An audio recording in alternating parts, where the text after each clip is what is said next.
Greetings, I'm Doc V. My question is,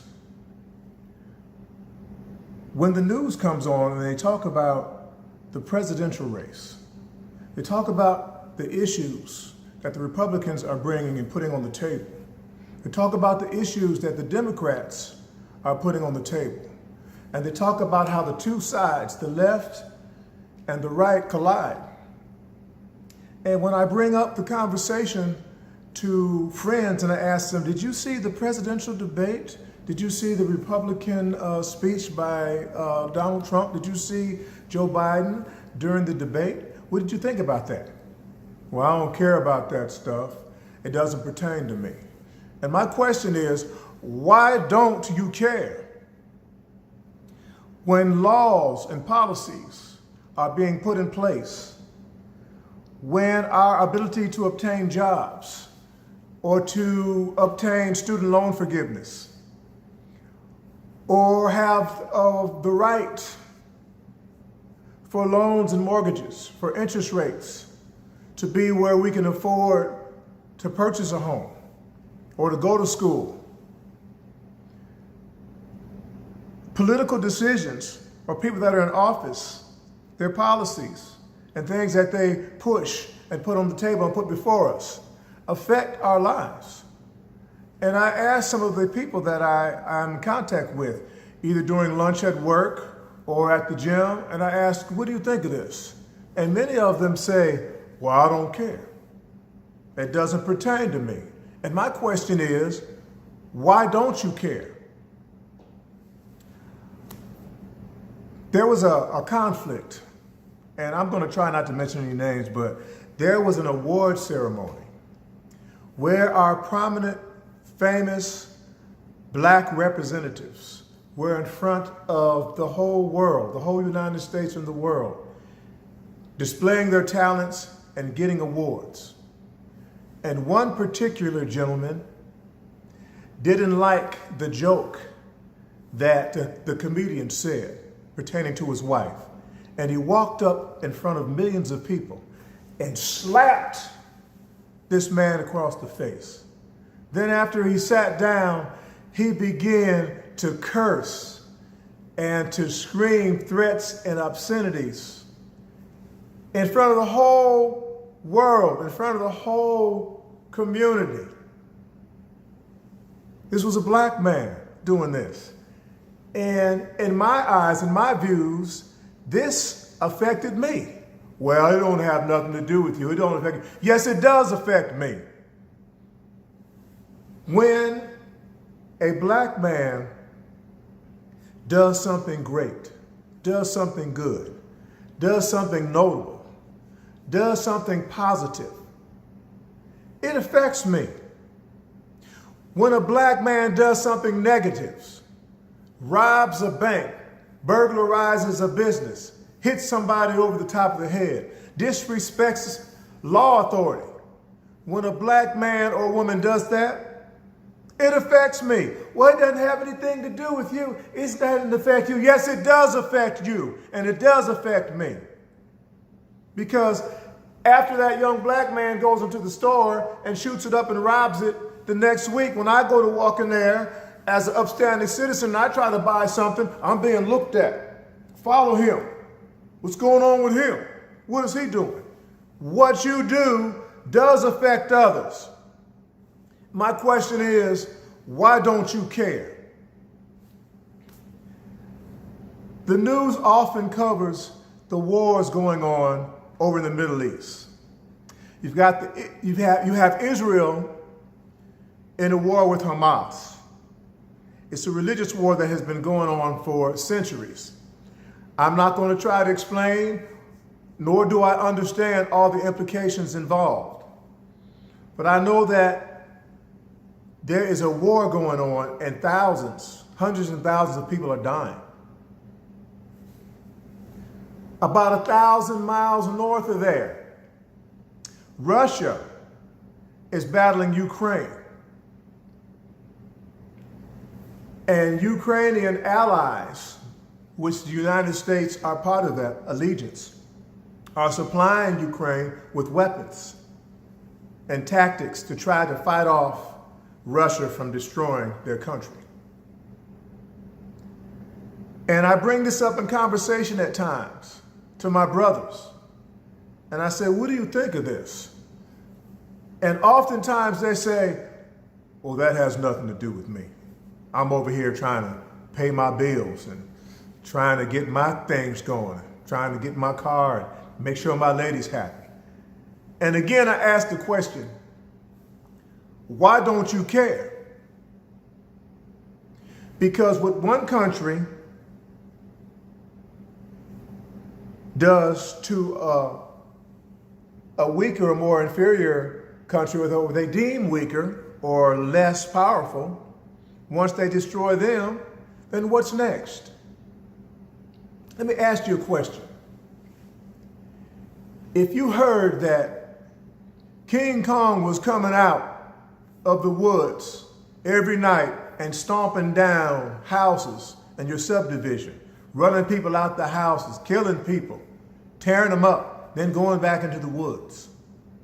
Then the next night, King Kong comes back looking for food. He stomps some more houses out.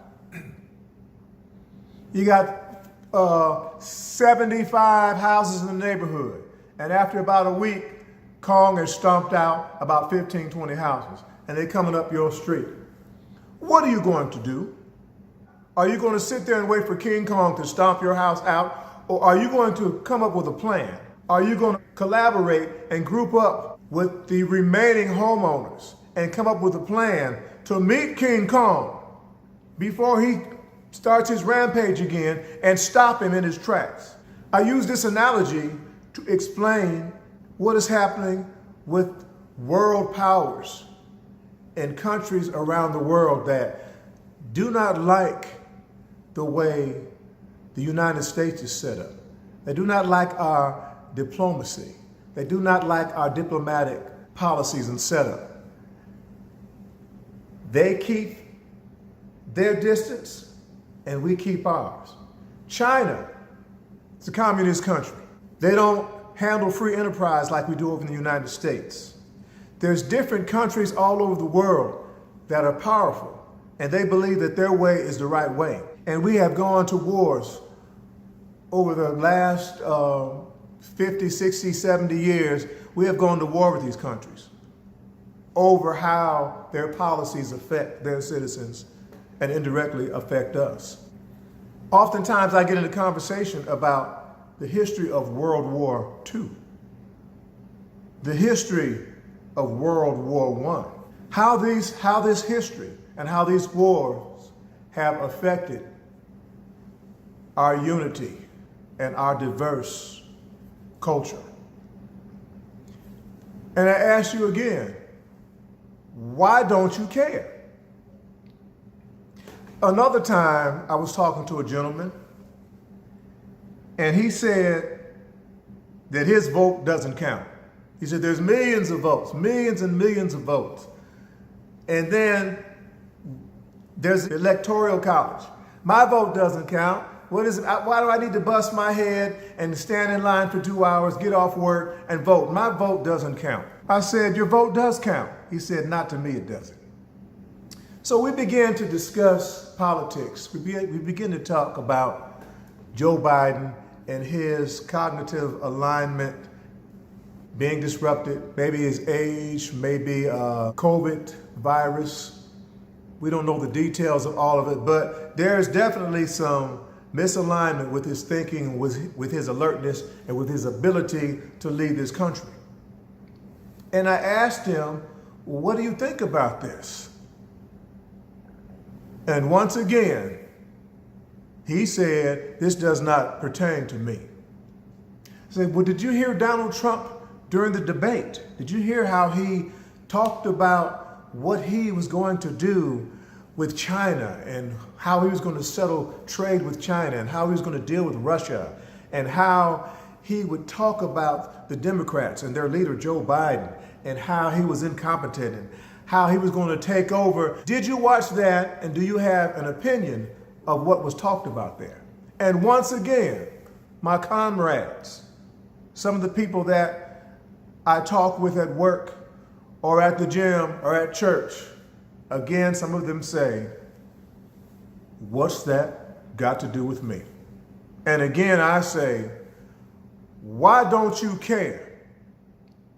So often our people throughout history have been struggling with the 30-day time bomb. What is the 30-day time bomb? The 30-day time bomb is you go to work and you work hard and you get your money, and after 30 days your bills are due and you pay your mortgage, you pay your car note, you pay your gas bill, you pay your electric bill, you pay the water bill, you pay for daycare services, you pay for entertainment, to go see a couple of movies, go buy some clothes, make sure everybody's all right, and then you go back at it again for the next 30 days. And boom, 30-day time bomb's over with. You pay your mortgage again, you got a little bit going into your retirement, pay your electric, gas, water, and so on. So often our people have been so busy, stuck, and focused on the 30-day time bomb that they don't have time to think about who's the president of the United States and what is he doing for us?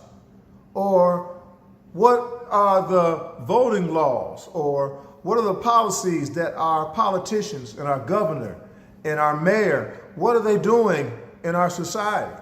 They don't have time to worry about it. So they just say, I gotta get my job, I've gotta work.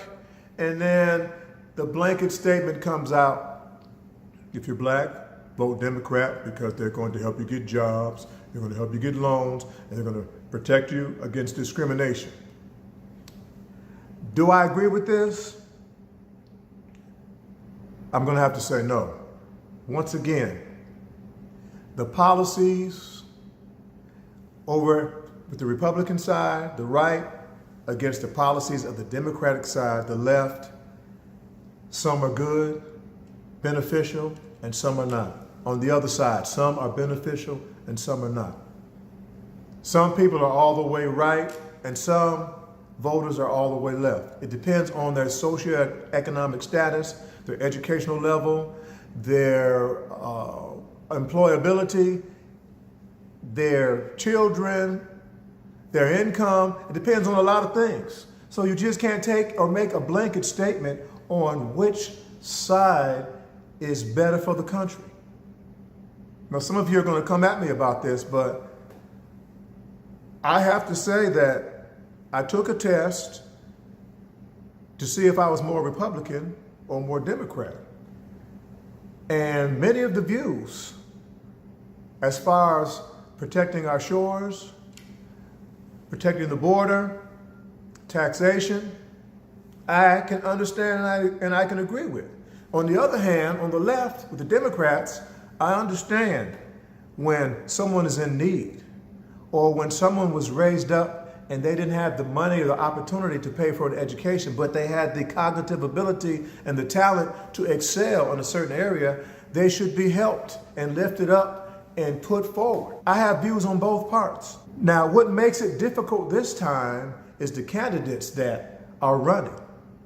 Donald Trump, there's some, I'm not going to try to bash Donald Trump, but there's some words and some conversation about his ability to lead based on his desire to just pump himself up and his people and his businesses and not looking at the common man. On the other side, when we look at the Democrats, they talk about the borders and people crossing over the borders. So where do we draw the line? Should we help people? Yes, I believe we should help others and we should welcome others in under conditions. But should we just have a wide open border where they can just come in and there's no control and there's no accountability? No, I don't think so. And going back, when I tried to bring up this conversation with some of my people, and here they say again, well, that has nothing to do with me. And once again, I say, why don't you care? Why don't you care? We live in a society where we are all connected. Have you ever started working on a job and you meet some of your coworkers, and after only about a period of a couple of weeks or a few months, you all relate on a lot of issues. You both have families, you both have bills to pay, you both have responsibilities, and you both have dreams, hopes, and realizations. And you just met the person. So what I'm trying to say is we are connected in so many levels. We are connected in that we're trying to survive in this complex society and this complex environment. And what happens with other countries that are trying to cross our borders, what happens in other countries that are at war, does affect us. And what you do or don't do as an African American male or as a black man does affect me. When you excel, when you exhibit your talent, when you help people, when you create opportunities, when you bless people's lives, that affects me. On the other hand, when you commit a crime, when you embarrass yourself, when you bring a reproach upon yourself and your family and your people, it affects me also. So in summary, I ask you, why don't you care? I'm Doc V, and I'll see you next time.